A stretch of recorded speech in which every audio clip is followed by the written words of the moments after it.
Halo Sobat Kicau dimanapun berada, semoga nikmat sehat dan nikmat kelancaran rezeki selalu menyertai kita semua. Amin ya robbal alamin. Naik turun suatu harga memang sudah sering terjadi, termasuk harga murai batu yang makin hari makin mengalami penurunan. Di pertengahan tahun 2002 ini akan menjadi momen yang tidak terlupakan bagi para bakul murai batu. Kenapa saya tidak memakai istilah penghobi? Karena pada umumnya, meskipun para pemain di lapangan memang benar-benar hobi, namun bagi saya sebagian dari mereka tidak akan terlepas dari sisi bisnis yang notabene sangat menggiurkan teman-teman. Ya, pada awalnya untuk bisnis usaha murai batu memang sangat menggiurkan, dan tentunya cukup banyak sobat kicau yang ingin mencoba menjalani bisnis burung murai batu ini dengan berternak dan memasarkannya. Nah, di video ini kita akan mengulas beberapa faktor penyebab merosotnya harga murai batu. Dengan melihat harga murai yang terus menurun, tentunya hal ini sangat memprihatinkan bagi sebagian pihak, entah itu peternak, penghobi maupun bakul. Karena saat harga murai batu masih stabil, banyak dari kalangan sobat kicau yang rela berhutang ke bank, dan ada juga yang rela menjual tanah dan menjual barang berharga lainnya untuk bermodal berternak murai. Karena mereka tergiur dengan keuntungan yang didapat para peternak murai batu saat itu. Namun, apabila kenyataannya harga sekarang ini tidak sesuai dengan yang diharapkan, tentu hal ini bukan cuma Anda yang mengalaminya teman-teman. Karena sejak 1 tahun belakangan ini harga murai batu terbilang dalam titik terendah. Bayangkan saja, harga sepasang induk murai produksi ekor standar yang dulu saya beli di kisaran harga 11 juta sampai 16 juta. Sekarang ini banyak dari para peternak yang menjual di grup-grup jejaring sosial dibanderol cuma 4 sampai 6 juta saja teman-teman. Sedangkan untuk harga trotolan yang dulu biasa saya beli di angka 2 sampai 3,5 juta, sekarang ini banyak dijual dengan harga 700 sampai 1 jutaan saja teman-teman.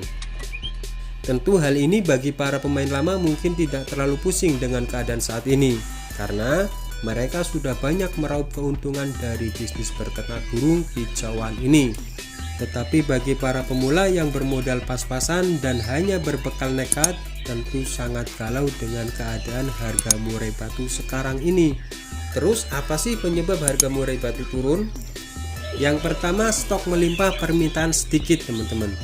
Seperti hukum ekonomi, ketika suatu barang stok di pasaran melimpah namun permintaan sedikit, maka nilai jualnya menjadi turun. Begitu juga sebaliknya, jika stok barang di pasaran sedikit namun permintaan banyak, maka disinilah permainan harga akan dimainkan dengan melambung tinggi harganya. Mungkin sebagian dari kita sudah mengerti dengan melihat harga murai batu di pasaran. Apakah stok murai di pasaran melimpah dan seimbang dengan permintaan pasar atau tidak?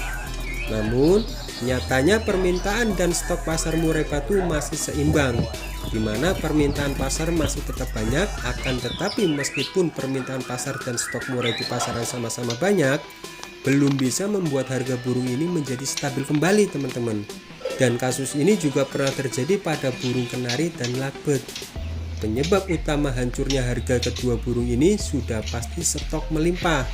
Karena sebagian sobat kicau yang bermain di lapangan, kebanyakan dari mereka juga adalah para peternak. Baik sebagai penghobi, tengkulak atau pemikat, mereka sama-sama menangkarkan burung kenari dan lovebird kebanyakan. Nah, saat keadaan stok sudah melimpah seperti ini, maka hukum pasarlah yang berbicara. Stok melimpah, permintaan kurang, maka harga pasti turun. Hal inilah yang sedang terjadi pada murai batu. Dan faktor lain yang menyebabkan anjloknya murai batu adalah perputaran burung hanya pada peternak teman-teman. Burung kicauan yang mempunyai harga fantastis ini memiliki kelemahan dalam perputarannya. Jadi perputaran burung mahal ini bila kita amati maka hanya seputar para peternak saja. Tujuannya tak lain untuk mencetak kembali lalu dijual lagi. Nah, kemudian datanglah orang yang berperan sebagai penghobi dan kolektor. Dengan dompet tebal yang mereka miliki, tentu akan dengan mudah mendapatkan jenis murai batu yang mereka inginkan. Tetapi, apakah kalangan menengah ke bawah dapat membelinya? Tentu tidak.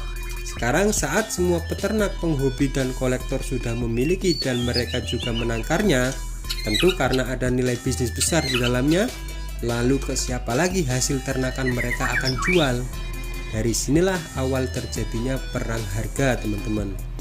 Para peternak dan bakul tentu memiliki strategi jual yang berbeda-beda, termasuk menurunkan harga jual burung yang mereka miliki, karena sudah pasti mereka ingin cepat laku burung yang dijualnya. Jadi bagaimanapun caranya mereka akan berlomba-lomba gimana caranya biar burungnya cepat laku. Karena jika terlalu lama dipelihara dan burung lama terjual, jelas pengeluaran biaya pakan yang mereka keluarkan akan semakin meningkat.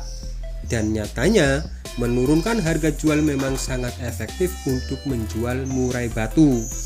Namun efeknya akan menjadi perang harga antar peternak, penghobi dan bakul pastinya, teman-teman. Hingga akhirnya harga murai batu turun sampai titik terendah saat ini. Jadi kesimpulannya, dengan melihat stok murai batu di pasaran yang makin hari makin banyak, ditambah lagi masuknya ratusan murai impor di pasar-pasar burung tiap harinya, dan peminat permintaan pasar menurun, maka harga murai batu akan terus terjun bebas. Meskipun penyebab pastinya belum bisa dipastikan, dan ini hanya perkiraan saya saja ya teman-teman. Kalau teman-teman sobat kicau punya pandangan lain, silahkan tulis pendapatnya di kolom komentar bawah ya teman-teman. Demikianlah beberapa faktor kemungkinan yang membuat harga murai batu menjadi turun yang bisa kami sampaikan. Dan kami mohon maaf kalau ada salah kata dan segala kekurangannya. Akhir kata, salam kicau dan sukses selalu teman-teman.